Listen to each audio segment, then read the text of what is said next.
Fala, Fundão, por que a gente ainda lê Homero, hein? O cinema é só um ponto de partida.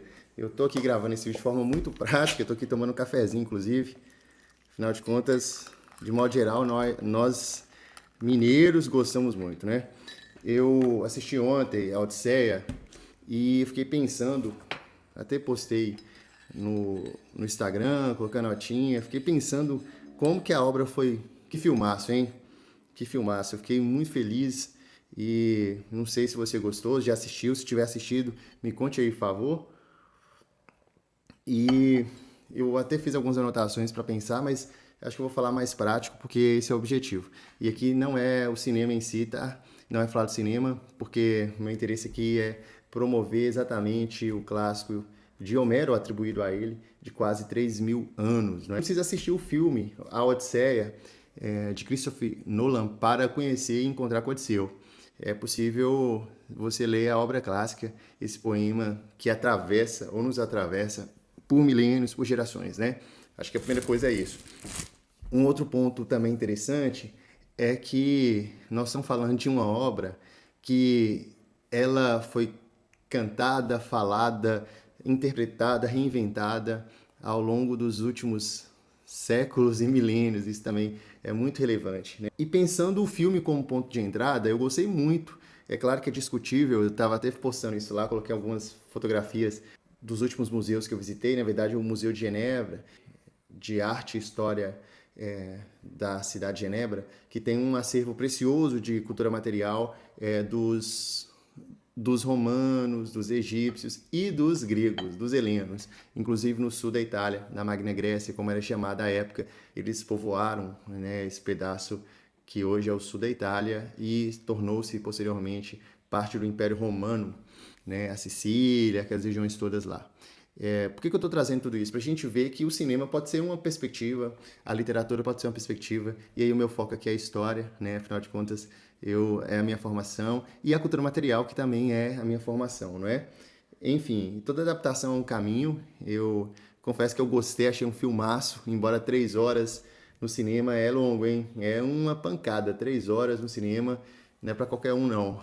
As 3 horas, né? 2 horas e 50 e poucos, eu acho. E aí, começa assim, é um filme longo. Uma outra perspectiva também é que, como eu disse, que é discutível a questão da cultura material, as vestimentas, isso tudo, inclusive, tem pano para manga na historiografia e no campo da cultura material. Antropologia, arqueologia, tem uma série de trabalhos de vestimentas, de capacete, da materialidade mesmo encontradas, que, digamos assim, coloca em pauta a produção, a representação no filme, né? Eu me recordo que quando eu estive no Louvre, lá tem uma seção muito fenomenal, fenomenal, assim, espetacular, sobre antiguidade clássica. Tem também sobre a Mesopotâmia, inclusive o primeiro código de leis considerado, né, o de Hammurabi, ou Hammurabi, está lá. E aí a cultura material é excepcional. Capacete, lança, espada, escudo, é uma materialidade assim excepcional. E o que eu acho interessante é que nem sempre está completa, tá, gente? São os vestígios que nos trazem, né? Que nos chegaram até aqui, né? Melhor dizendo. É o que chegou, o que deu conta. Então você vê o capacete faltando um pedaço, às vezes conseguiu encontrar uma peça completa, né? Então o Louvre tem esse objetivo de ser um espaço que guarda o vestígio, os vestígios da humanidade como um todo. Inclusive discutível, tá? Hoje em dia os debates sobre museus, sobre academias, sobre projetos nacionais de memórias nacionais, né, obviamente, ou seja, alguns países reivindicando, até hoje a Grécia reivindica muita coisa no Louvre, muita coisa no Museu Britânico. Eu até vi para pesquisar, para falar aqui, que o Museu Britânico está tentando fazer um acordo, porque tem algumas colunas magníficas, até do Parthenon, assim, representações, né, as cariáticas que já existem, permanecem, mas nem todas estão por lá. Então é um debate profundo, né? A Alemanha também, com o Egito, o caso de Nefertiti, entre outros povos da África, da Ásia, das Américas, no caso do Brasil mesmo, a questão do manto Tupinambá, e também da Europa, como eu disse aqui no caso da Grécia atual, né? Mas eu quero voltar aqui à discussão para a gente ver como que há um debate, há uma perspectiva, e o cinema é uma escolha, a adaptação é uma escolha. É sempre um desafio, né? E sempre tem aquela coisa, qual que é melhor? O livro ou o filme? Nesse caso, eu acho que ninguém ousou discutir que a obra de Homero atribuída a ele é um clássico sem precedentes, né? Que o filme faz é promover, é refletir, é enxergar ou nos enxergar a partir dessa obra que, repito, atravessou gerações, civilizações, sociedades, né?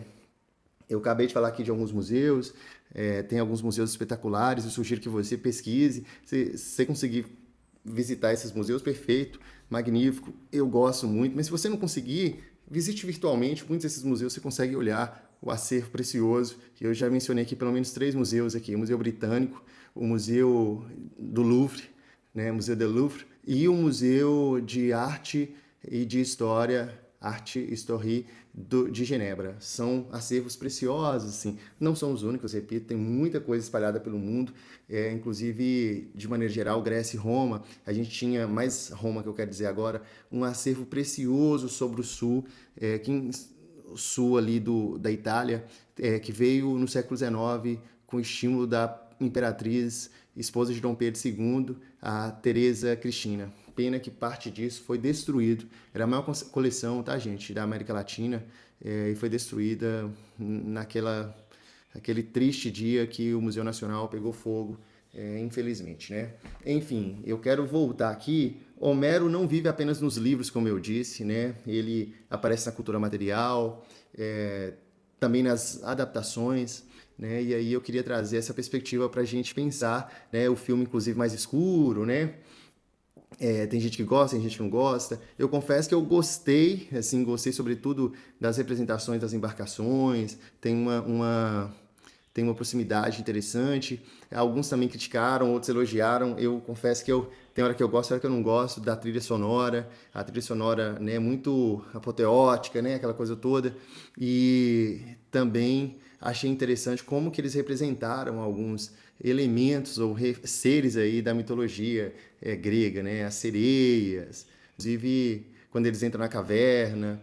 Eu fiquei pensando muito sobre essas representatividades, porque elas nos povoam ainda hoje, não é?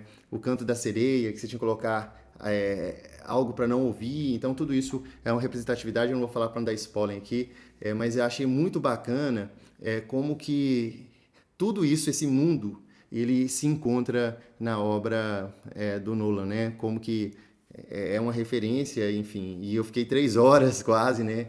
Tentando pensar nisso. Eu até tentei fazer alguns registros como experimentação mesmo, né? Daquela sala de cinema e ao mesmo tempo não querendo fazer para não perder a grandeza, a criatividade do filme, não é? E aí a gente pode pensar em muitos nomes que, né, na história, o Marc Ferrez, que é um clássico a partir da França, da historiografia ocidental, que pensava como que o cinema e a história podem ser pensados, refletidos e questionados, né? Aqui no Brasil, o Marcos Napolitano, pensando enquanto fonte documental, sobre uma produção da época, né? Eu me recordo na época da graduação como que a gente refletia muito no cinema a partir do clássico que deu muito lucro e quase quebrou também o estúdio, que foi, né, com Elizabeth Taylor sobre Cleópatra, né? Inclusive criando um estereótipo, né, um conceito bem eurocêntrico a partir dessa referência de mulher, de sociedade, de líder lá no Egito Antigo, né? Eu também fico pensando aqui no caso do Robert Rosenthal, que pensa que o cinema não reproduz a história, mas dá interpretações do passado, né? Como que as fontes elas precisam ser questionadas e a gente está aqui para isso, todos nós e os debates, acima dos debates, etc. Inclusive, enquanto eu estou falando aqui, no nível nacional, Chica da Silva está completando 200 e poucos anos, né, de seu nascimento e morte, 230 e poucos, acho que isso, e está se discutindo aqui em Minas, a partir da produção, né, inclusive com a fala de Zezé Mota, no Terra de Minas, foi maravilhosa, dizendo como que ajudou, né, o Cacá Diegues, por exemplo, o cinema nacional ajudou a construir essa Chica da Silva, muito nos anos 70 para 80, né? Então muito ligada à sexualidade, do debate com Zezé Mota e a produção no Terra de Minas, confira, por favor. A historiadora Mary Del Priore, uma querida, né, a Mary, escreveu o livro Meu Nome é Francisca, dizendo que ela era bem além disso, segundo Mary, nada a ver, né? Era uma mulher devota, uma mulher que deu conta de fazer a sua ascensão dentro daquilo que era possível. E inclusive já o meu livro deve estar chegando aqui, porque eu quero pensar o caso de Chica da Silva, que a gente não tem nem imagem, tá, gente? A Júnia Furtado tem o seu clássico sobre Chica da Silva, né? Chica da Silva, Contratador de Diamantes, é um livro, inclusive, que acho que até esgotou de tão bom que é. Tem um ou outro exemplar aí caríssimo, porque não tem mais no mercado, porque é um livro excepcional, é um clássico também, né? Enfim, Homero continua vivo, né? Tem a ver com a memória, com a identidade, a questão da guerra. Eu acho bacana como que, no final das contas, Homero e agora o Nolan, né, na verdade, apresentou um Odisseu, um herói de guerra que ganhou, conseguiu voltar, conseguiu, mas que também perdeu muito, não é? Perdeu seus homens, se questionava, mostra também Penélope, né? Construindo e desconstruindo ali aquilo que precisava fazer, só depois disso casaria, né? Enfim, é uma obra que merece muito ser lida, assistida, comentada, questionada, problematizada, afinal de contas, nos constitui. Me conta aqui o que você achou, espero que tenha gostado e bora pra cima, porque a gente precisa muito de cultura, de arte, de cinema, de literatura, e tudo isso nos ajuda, não só a nós, a nossa geração, mas as que vieram, as que virão, a nos entendermos como, de fato, demasiado humano. Grande abraço.